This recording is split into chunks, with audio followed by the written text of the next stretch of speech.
Discussing about the mediators of inflammations. Previous हमने lecture में देखा था मीडिएटर ऑफ इन्फ्लामेशन की प्रोडक्शंस के लिए, ठीक है। प्रोडक्शन में हमने देखा था कि इन्फ्लामेशंस मीडिएटर्स क्या होते हैं और कितने टाइप्स के होते हैं। वैसे एक्टिव मीन्स बताए थे, प्लाज्मा प्रोटीज था, पैसो एक्टिव मीन्स की हमने डिस्कस कर दिया था। उसके बाद रिमेनिंग जो मीडिएटर इन्फ्लामेशन बचते हैं वो आपका आर्चोडोनिक एसिड मेटाबोलाइट्स हैं, प्लेटेड एक्टिवेटिंग फैक्टर्स हैं, साइटोकाइनिन्स हैं, नाइट्रो ऑक्साइड है, oxygen derived free radicals and growth factors हैं। उनको हम 1 बाय 1 डिस्कस करेंगे, ठीक है। तो हम स्टार्ट करते हैं आर्चोडोनिक एसिड डेरिवेटिव से, ठीक है। हाँ, this is the arachidonic acid metabolites. Arachidonic acid is a poly unsaturated 20 carbon fatty acid found as a component of the cell membrane. ये जो आर्चीडोनिक एसिड है एक तरह कंपोनेंट है सेल मेम्ब्रेन का, जो 20 कार्बन फैटी एसिड से मिलकर बना हुआ होता है। Tissue injury stimuli release of arachidonic acids from the cell membrane and two enzymatic pathway metabolize the arachidonic acid to the family of inflammatory mediators, ठीक है। तो टिश्यू इंजरी अगर जब होती है किसी में तो उसके जो सेल मेम्ब्रेन होते हैं उससे फॉस्फोलिपिड रिलीज हो जाता है मेम्ब्रेन से, और उस जो आर्चीडोनिक होता है उसमें 2 एंजाइमेटिक पाथवेज होते हैं जिसके थ्रू आर्चीडोनिक एसिड से इन्फ्लेमेटरी मेडिएटर्स का फॉर्मेशन होता है, ठीक है। और ये 2 एंजाइम कौन से हैं? First is the cyclooxygenase pathway and other is the lipoxygenase pathway. 2 pathway हैं, cyclooxygenase and lipoxygenase. Cyclooxygenase pathway की बात करेंगे तो उससे प्रोस्टाग्लैंडिन, प्रोस्टासाइक्लिन एंड थ्रोम्बोक्सिन, ये 3 टाइप के मेडिएटर्स फॉर्म होते हैं, या आर्चीडोनिक एसिड मेटाबोलाइट्स फॉर्म होते हैं। और लिपोऑक्सीजनेज जो पाथवे होता है उससे जो लास्ट प्रोडक्ट बनता है वो लिगोट्राइन बनता है। अब हम बात करेंगे ये पांचों जो आपके मेडिएटर्स हैं वो कैसे कैसे काम करते हैं। जैसे मैं बात करूँ प्रोस्टाग्लैंडिन की, prostaglandin produce vasodilation, prostaglandin vasodilation करते हैं, पेन जनरेट करते हैं, फीवर भी इंड्यूस करते हैं। इसके साथ में प्रोस्टासाइक्लिन की बात करें, प्रोस्टासाइक्लिन वेसोडाइलेशन और inhibit the platelet aggregation, platelet aggregation को इनहिबिट करते हैं और वेसोडाइलेशन भी प्रोड्यूस करेंगे। साथ ही लिगोट्राइन की बात करें, लिगोट्राइन कॉज वेसोडाइलेशन, ब्रोंकियोस्पाज्म, ये ब्रोंकाई होती है उसमें कॉन्ट्रैक्शन होता है, इसमें स्पाज्म भी जैसे कंडीशन हो सकती है, and increase the vascular permittivity. These are the action of arachidonic acid. अगर इसको हम थोड़ा सा और देखना चाहें तो क्लियर हो सकता है इस चीज़ से। जैसे मेम्ब्रेन फास्फोलिपिड है, यहाँ से आर्चीडोनिक एसिड रिलीज हुआ किसी चीज़ की इंजरी होने के कारण, अब आर्चीडोनिक एसिड लॉक्स पाथवे को फॉलो करेगा, यानी ऑक्सीजनेस कॉक्स पाथवे को करेगा, यानी साइक्लोऑक्सीजनेज जो फॉर्म होते हैं 3 इंटरमीडिएट मेडिएटर्स फॉर्म होते हैं, थ्रोम्बोक्सिन, प्रोस्टासाइक्लिन एंड प्रोस्टाग्लैंडिन, ठीक है। तो स्मूथ मसल्स में होंगे वो आपके प्रोस्टाग्लैंडिन फॉर्म होंगे, एंडोथेलियम सेल्स में होते हैं वो आपके प्रोस्टासाइक्लिन फॉर्म होते हैं, और प्लेटलेट से क्या होते हैं? थ्रोम्बोक्सिन फॉर्म होते हैं। इसी तरीके लिपोऑक्सीजनेज पाथवे होता है, उसके थ्रू जो फॉर्म होंगे वो आपके लिकोट्राइन फॉर्म होते हैं फ्रॉम द लिकोसाइड सेल्स, ठीक है। अब यहाँ पर हम जो नेसिड यूज़ करते हैं, जो नेसिड जगह जैसे एस्पिरिन है, टाइक्लोफेनाक सोडियम्स हैं, वो सब क्या होते हैं? इस पाथवे को ब्लॉक कर देते हैं, इससे इनका प्रोडक्शन नहीं होता, इन्फ्लामेशन रिएक्शन को कम कर देते हैं। These are also called non steroidal anti inflammatory drugs, जो हम आगे पढ़ेंगे। यहाँ से आपको क्लियर हो गया आर्चीडोनिक एसिड मेटाबोलाइट्स, ठीक है। नेक्स्ट यहाँ पे क्या? प्लेटलेट एक्टिवेटिंग फैक्टर, जिससे PF बोलते हैं। Platelet activating factor cause aggregation and डीग्रेनुलेशन of platelets.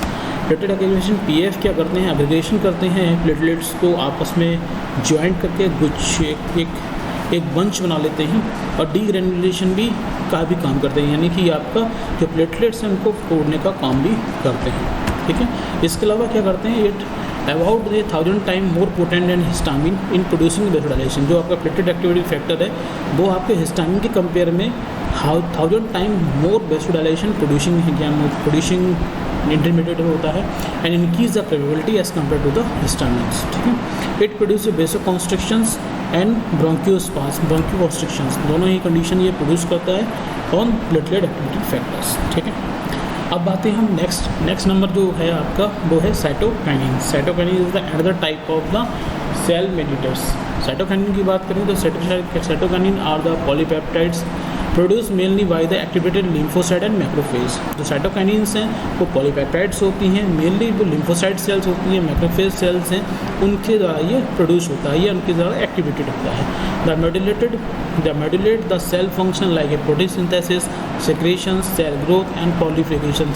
Mainly इनका काम क्या होता है कि प्रोटीन सिंथेसिस को चेंज कर सकते हैं, सिक्रेशन को चेंजिंग कर सकते हैं, सेल ग्रोथ में चेंजिंग कर सकते हैं, और पॉलीफ्लेशन जो सेल का डिवाइजेशन हो रहा है उसमें भी चेंजिंग कर सकते हैं। ठीक है, now come to the cytokinin. कौन कौन से होते हैं जो इन्फ्लामेटरी रिस्पॉन्स में इंक्लूड होते हैं, उनकी बात हम करें तो cytokinin involve in the inflammatory response are cytokinins. The cytokinin involved in the inflammatory response are interleukin first, IL first, TNF alpha, tumor necrosis factors alpha, TNF beta, tumor necrosis factor beta, INF alpha, ठीक है, and IN interleukin 8। ये सभी inflammatory mediators होते हैं mainly cytokinins के। और IL-1 है, interleukin first है, TNF अल्फा है, ये प्रोड्यूस होते हैं by activation of macrophage cells, और TNF बीटा और INF अल्फा हैं वो आपके सेक्रेटेड होते हैं बाय टी लिम्फोसाइट सेल्स। ठीक है, अब इनका काम क्या होता है, ये जब स्टिमुली होते हैं, ये काम तो हम बता चुके हैं, लेकिन स्टिमुली कब रिलीज होते हैं। The stimuli which causes secretion of cytokinin are the bacterial reduction. कोई बैक्टीरिया का टॉक्सिन को रिलीज हो गया, उस कंडीशन में साइटोकाइनिन रिलीज होना शुरू हो जाएंगे। कोई इम्यूनो रिस्पॉन्स आया, उसकी वजह से भी साइटोकाइनिन रिलीज होना शुरू हो जाते हैं। इन्फ्लेमेटरी मीडिएटर्स जो अदर हैं उनकी वजह से भी इनका सिक्रेशन होना स्टार्ट हो जाता है। कुछ बैक्टीरियल टॉक्सिन हो या कोई अदर टाइप का टॉक्सिन होगा जो सेल को डैमेज कर सकता है, उसकी वजह से भी साइटोकाइनिन का सिक्रेशन हो जाता है। और फिजिकल इंजरी की वजह से भी साइटोटॉक्सिन रिलीज होने लगती है। और ये साइटोकाइनिन्स होते हैं, साइटोकाइनिन जितने भी होते हैं they play important role in the inflammations. ठीक है, now come to the nitric oxide. Nitric oxide is another type of mediators, cell injury mediators की बात कर सकते हैं। नाइट्रिक ऑक्साइड सिंथेसिस एक एंजाइम होता है, वो प्रोड्यूस करता है नाइट्रिक ऑक्साइड को from L-arginine in the presence of oxygen और NADPH। ठीक, इसकी बात करें, इसके फंक्शन की बात करें तो क्या करते हैं, they are the nitric oxide क्या है, it is a free radical producing by endothelial cell. जो एंडोथेलियल सेल्स हैं ब्लड वेसल्स की, उनसे बेसिकली प्रोड्यूस होता है, और मैक्रोफेज सेल से प्रोड्यूस होता है। दो टाइप के cells are producing nitric oxides. First is the endothelial cells of the blood vessels and macrophage cells. It cause smooth muscles relaxation, इसकी वजह से स्मूथ मतलब रिलैक्सेशन होता है इन द वेसल्स वाल, यानी वेसल डायलेशन करेगा। साथ में प्लेटलेट एक्टिवेशन फैक्टर्स होते हैं, उसको reduce the platelet activation aggregation, दोनों एक्टिविटी को ये क्या कर देते हैं, सप्रेस कर देते हैं। ठीक है, अब बात करते हैं next type of the intermediate inflammations is the oxygen derived free radicals. Free radicals में बात करें तो oxygen derived free radicals are highly reactive and extreme unstable होते हैं। They are highly release by neutrophil. जो न्यूट्रोफिल सेल हैं, macrophage cells हैं, उनसे ये रिलीज होते हैं under the stimulation of chemotactic agent और इम्यून रिस्पॉन्स।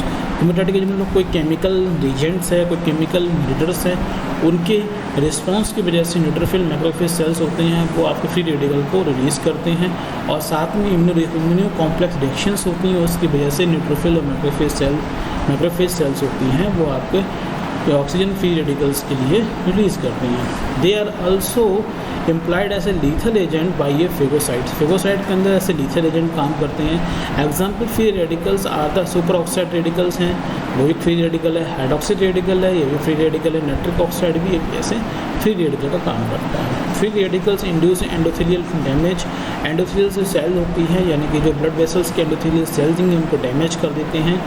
ठीक है, और साथ में थ्रोम्बोसिस करते हैं। थ्रोम्बोसिस आपको पता ही है कि ब्लड वेसल्स में जो ब्लड का कोगुलेशन होता है उसमें ब्लड वेसल के अंदर कोगुलेट हो जाता है, ब्लड थ्रोम्बोसिस करते हैं और इंक्रीज द वेस्कुलर परमेबिलिटी, ये इनका रोल होता है इन द इन्फ्लामेशंस। अब लास्ट आपका बचता है, वो बचता है आपका ग्रोथ फैक्टर्स की बात कर सकते हैं। तो ग्रोथ फैक्टर मेनली क्या था, मेजर ग्रोथ फैक्टर इंपोर्टेंट्स ऐसे एक एपिडर्मल ग्रोथ फैक्टर है, प्लेटलेट ड्राइव ग्रोथ फैक्टर है, फाइब्रोब्लास्ट ग्रोथ फैक्टर है, वेस्कुलर एंडोथेलियम ग्रोथ फैक्टर है और ट्रांसफॉर्मिंग ग्रोथ फैक्टर है। एंड साइटोकाइनिन्स में TNF और IL-1 भी इंटरल्यूकिन फर्स्ट के ग्रोथ फैक्टर्स हैं। नाम ही बता रहा है, ये एपिडर्मल सेल्स को ग्रोथ करेगा, ये प्लेटलेट्स होती हैं उनको ग्रोथ कराता है, ये फाइब्रोब्लास्ट में ग्रोथ कराता है, ये वेस्कुलर एंडोथेलियम सेल होती है उनको ग्रोथ कराने के रिस्पॉन्सिबल होते हैं। जितने मीडिएटर्स होते हैं, these mediators are involved in the proliferation, यानी कि इनके अंदर प्रोडक्शन डिवाइडेशन होगा सेल के अंदर, बहुत सारी एक सेल से कई सेल बनते जाएंगे। Production of vessels and collagens, vessels का फॉर्मेशन ही होता है, कैलोजन यानी ग्रेनुलर टिश्यू होते हैं during the repair phase of the inflammation, यानी कि इनका काम क्या होता है, पॉलीफ्रेशन प्रोडक्शंस, पॉलीफ्रेशन यानी डिवाइडेशन होता है, सेल एक सेल से कई सारे सेल बनने लगती हैं। साथ में वेसल्स का प्रोडक्शन, कोलेजन का प्रोडक्शन होता है ड्यूरिंग द रिपेयरमेंट ऑफ इन्फ्लामेशंस। ठीक है, अगर आपको यहाँ की ये चीज़ समझ में आई हो तो वीडियो को लाइक कीजिएगा, और अगर कुछ समझ में नहीं आई हो तो कमेंट बॉक्स में जरूर पूछिएगा, और अगर चैनल सब्सक्राइब नहीं किए मेरे चैनल को सब्सक्राइब कीजिएगा, और जिसको भी नीड हो, ऐसा लगता है कि उनको नीड है, तो आप इस वीडियो को ज़रूर शेयर कीजिएगा। नेक्स्ट वीडियो मिलेंगे, तब तक के लिए थैंक यू।